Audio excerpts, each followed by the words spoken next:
Bismillah. Assalamualaikum. Selamat datang ke UP Barakah Channel.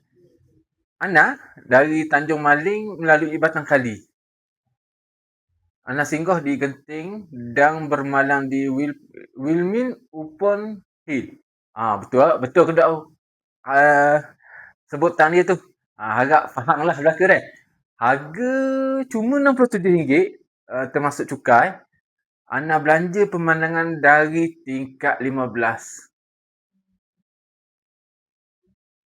Pada waktu malam dan pagi. Memang cantik. Memang cantik. Tenang. Ha.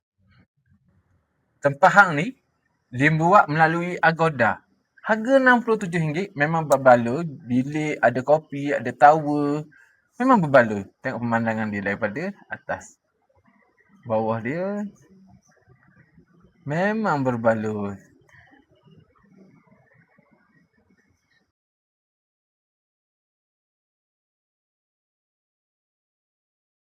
Kalau antum semua suka konten-konten yang macam ni, jangan lupa like, share dan subscribe YouTube UP Barakah Channel.